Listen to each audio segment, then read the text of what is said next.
There's this one student, we'll call him Luke. He walks through my classroom multiple times a day. Now, I work in a modified open concept school, and my particular classroom is basically in the hallway. It's actually a horrible location, but it can have its benefits, as you'll see from this little story.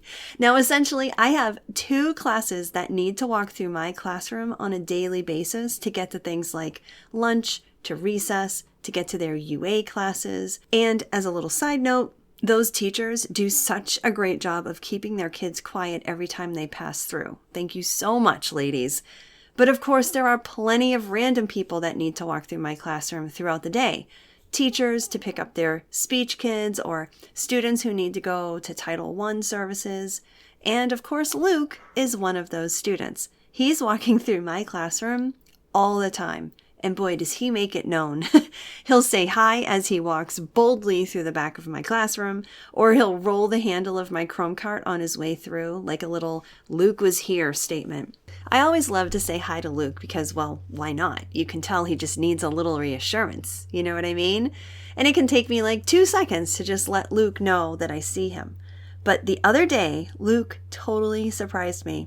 I was sitting at my desk during my prep when he walked through, and after we exchanged hellos, he started walking over to me. Now, I had Luke last year when he was in 3rd grade in my integrated arts class.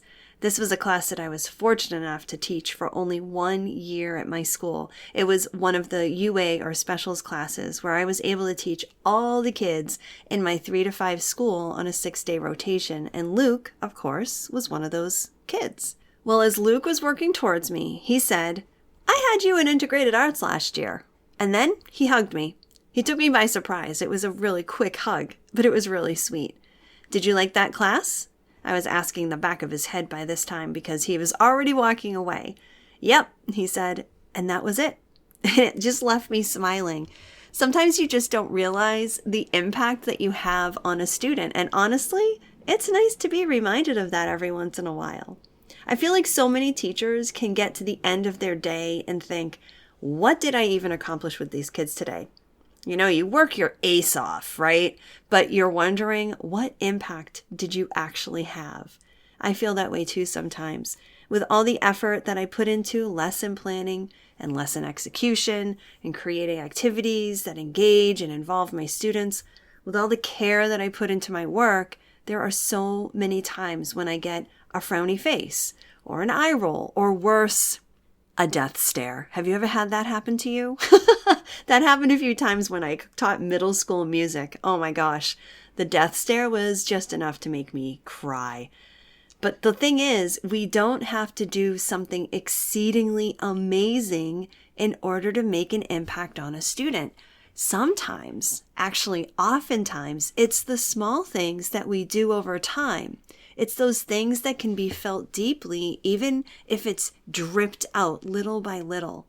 See, the thing is that no matter what you do, it impacts your students, or sometimes your teacher neighbor's students. I guess the real choice we have is, will that impact be positive or negative? Oof, think about that for a moment. And that's decided in every moment that we spend in our schools, with our body language, with our facial expressions, with the words we choose to use, and of course with our teaching. And sometimes you won't even realize the impact that you're making, but know that you are. You are making an impact.